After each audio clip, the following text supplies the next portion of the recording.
Today we're going to talk about 4 cases that seem completely unrelated, except for one sinister thing. But before we get started, welcome to True Crime with Maneater. If you love all things true crime, including missing person cases, cold cases, and just the strange happenings of the world, you've come to the right place. Be sure to subscribe and turn on alerts so you never miss a video upload. Let's get started.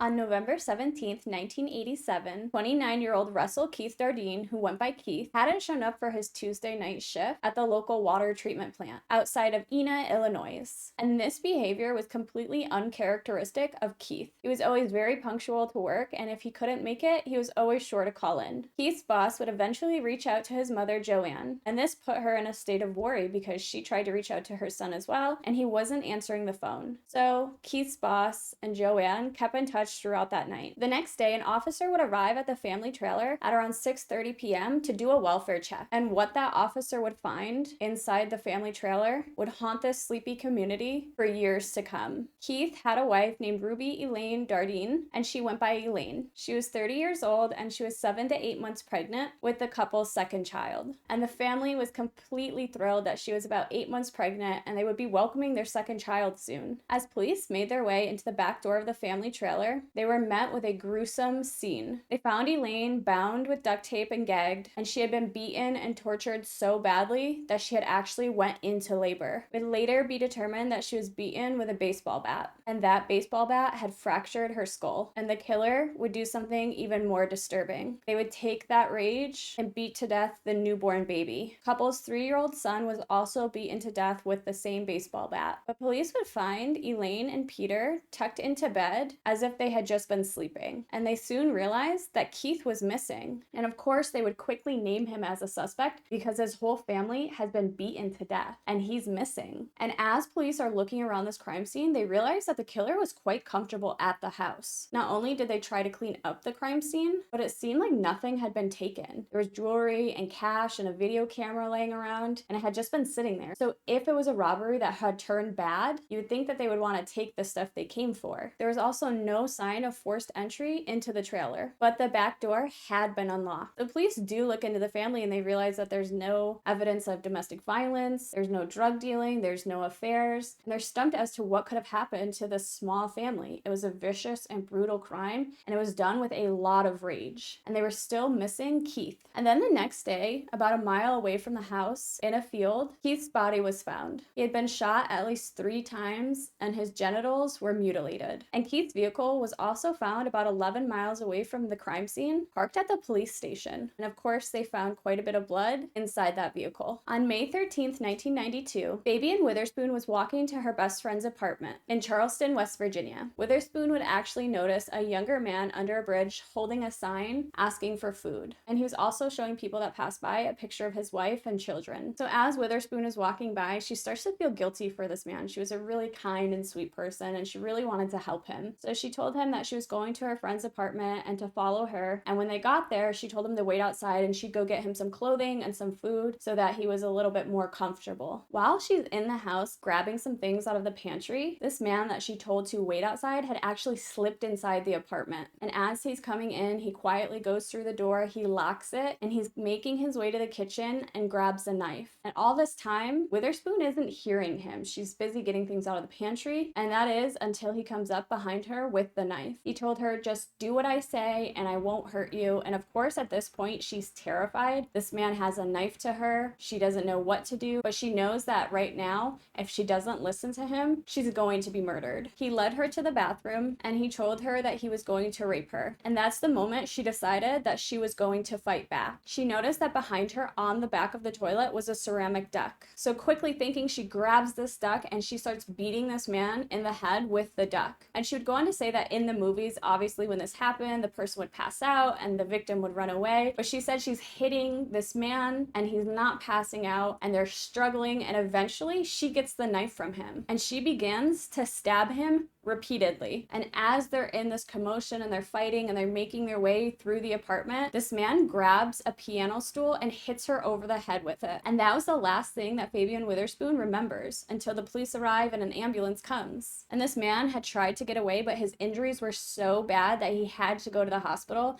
and he wound up in police custody. Although she sustained some serious injuries, like a huge gaping wound to her head, and her hand was slashed so badly that she needed surgery, she really did make it out pretty unscathed. This man was identified as Tommy Sorrells. Eventually, he would take a plea deal that would only land him 5 years in prison. And at this time, police really did not know who Tommy Sorrells was, or they would have never released him from prison. On October 13th, 1997, Joel Kirkpatrick was murdered inside his bedroom in Illinois in the middle of the night. The little boy's mother, Julia Ray, said that screams had awoken her, and the first thing she did was lunge out of bed and run to her son's bedroom. She said that when she got into her son's bedroom, she saw an intruder with a ski mask on, but there was no sign of Joel, and instantly she thought that he had been abducted. And when the intruder sees her, obviously this leads to a struggle, and the two of them are in this struggle through the house out into the backyard. The intruder would then backhand her and then just walk away. He would just wander off into the night. The murder weapon, it would turn out, was a steak knife from her own kitchen, and it was left inside her son's bedroom. And obviously she calls 911 and she tells police, "I think my son has been kidnapped. There was an intruder inside." She's telling them what happens, and when police arrive, they find the boy dead and on the other side of his bed. And as investigators are looking around the house, they don't feel like they can see any signs of a struggle. And as Julia had told them earlier, they struggled from the boy's bedroom through the house to the backyard until this intruder just walked away. And the police said, listen, the house is neat, nothing has been stolen, there's no sign of forced entry, and they really started to suspect that Julia had killed her son. And although she maintained her innocence, she was indicted on first-degree murder charges in 2000. And really, the case was all circumstantial. Julia's ex-husband would testify against his ex-wife and say that the motive for the crime was because they were in a custody battle and she was very angry at him, so she did the one thing she knew would hurt him: murder their own son. And the prosecution noted that Julia was covered in her son's blood. But Julia would say that that night when she and the intruder fought through the house and out to the yard, obviously Joel's blood got on her because it was on the intruder. Eventually, Julia was convicted of murder and sentenced to 65 years in prison. Crystal Sorrells and her sisters had just moved to Texas and were staying with relatives until their parents had got their belongings from Kansas. On the early mornings of December 31st, 1999, a man snuck into the home of Katie Harris and attacked both Katie and Crystal. Crystal was 10 at the time, and her friend Katie was 13. So Crystal had actually gone to stay with her friend Katie that evening, and they had a sleepover and enjoyed each other's company. The attacker snuck into Katie's bedroom with the intent of hurting the girl. Katie actually had bunk beds in her room, and she was sleeping on the bottom bunk while Crystal was actually sleeping on the top bunk. This intruder instantly placed his hand over Katie's mouth and showed her the knife. He would cut her clothes off and sexually assault her. At one point, the little girl wiggled free and started to scream. In order to silence the little girl, the attacker went behind her, put his hand over her mouth, and slashed at her throat. As she lay dying on her bedroom floor, the attacker would viciously stab her 16 more times. But the attacker hadn't noticed that Crystal was on the top bunk. Crystal would say that as the intruder was leaving the room, he went to turn the light off, and that's when he noticed Crystal staring at him. And as they're staring at each other, she's trying to scooch as far away from him as possible because she knew that he was going to slit her throat. And that's what he did. He came right to the bunk bed and he slit the girl's throat. And then he just walked away like nothing ever happened. When Crystal was sure the man left, she crawled from that top bunk down to her friend. And Katie is still laying there gasping for air, and Crystal is trying to talk to her, but she soon realizes that she can't talk. And after Katie had stopped making noises, Crystal would stumble from the Harris home, leaving a blood trail behind all over the walls and the hall, and she would make her way to the neighbor's house where she sought help for the Harris family. She didn't actually go to any other rooms to try to wake up the Harris family because she assumed that they had been murdered as well. Crystal was unable to speak because of the wounds to her neck, but she was able to write on a notepad. And because of this, she was able to give the police a detailed sketch of a man. She was actually able to pick out Tommy Sorrells from a lineup, and she would eventually testify against him at trial. It would later come out that Tommy Sorrells had actually befriended Katie Harris's family through their church and had visited their home multiple times. On the night of the attack, he actually went there to sexually assault Katie. After the local bar closed, he made his way to the mobile home and entered through an open open window. Ultimately, he was convicted of killing Katie and was sentenced to death. Authorities actually believe that they could pin at least 22 murders on Tommy Sorrells. And that 1987 murder of the Dardeen family, Tommy Sorrells confessed to committing that crime. But there was one more case that had been bugging a true crime writer. What about Joel Kirkpatrick? Had his mother actually murdered him? Or was there an intruder at the house like she said there was? Diane Fanning was a true crime writer, and she was sitting at home one night watching this interview with Julia, who was very firm on her innocence that she did not kill her son Joel. Fanning had actually been working on her true crime novel about Tommy Sorrells, and he was sitting on death row at this time for the murder of the 13-year-old Katie Harris. And as she's watching this program, she realizes that the prosecution argued that a killer just wouldn't show up to a house without a murder weapon, but had the intent to kill. And it turns out Tommy Sorrells had done that on more than one occasion, including that murder of the Dardeen family. He used their own baseball bat to kill them. And so, naturally curious, Fanning wrote a letter to Tommy Sorrells. Diane Fanning would go on to say that, "I did not tell him the name of the prosecutor, the name of the case, the town where it occurred, the time when it occurred, nothing like that." Tommy would actually respond to this letter by stating, "About the woman who claimed someone broke into her house, was that like maybe 2 days before my Springfield murder?" And Fanning would say that she was absolutely shocked because he knew exactly when the crime occurred. So in 2003, Tommy Sorrells actually made a full confession to police about the killing of Joel. And he provided plenty of evidence that indicated he was the actual killer. And his story matched Julia's word for word. But the prosecution actually continues to maintain that Julia killed her son Joel. And they said that basically Tommy Sorrells' confession was fabricated and he really just did it because he had nothing to lose at that point. He was already on death row. He was going to die. Julia was eventually found not guilty and was granted a certificate of innocence. And Julia actually turned all of this misfortune into something amazing. She actually advocates and works with women who have been wrongfully convicted of a crime. Tommy Sorrells was eventually executed in Texas in the year 2014 by lethal injection. Tommy Lynn Sorrells was born in Oakland, California in June of 1964, and he had a twin sister. But at the age of 18 months, his twin sister contacted meningitis and actually would die from complications. And shortly after, Tommy Sorrells was sent to live with his aunt in Missouri. And when he was 5 years old, his aunt wanted to actually adopt him, but Tommy Sorrells' mother wouldn't have it. So Tommy was sent to live back with his mother. Tommy Sorrells would claim that at around the age of 8, he would start hanging around a man who would eventually molest him. And he said this man did so with the consent of Tommy Sorrells' mother. Sorrells would go on to say that this abuse affected him greatly and that he would relive his experiences while committing murders. From 1978 to 1999, Tommy Sorrells was pretty much homeless and would just hitchhike and hop trains and travel around the US. And during this time, he committed a lot of crimes. He drank heavily, he abused drugs, and throughout this time, he was in prison quite a bit. He was eventually diagnosed with a personality disorder consisting of antisocial behavior with schizoid features, substance use disorder, bipolar disorder, major depressive disorder, and psychosis. And remember that attack on Fabian Witherspoon that landed Tommy Sorrells in prison? Unfortunately, that was the moment he decided to never leave a victim alive. So when he went to Katie Harris's home that night, he knew that he was going to kill her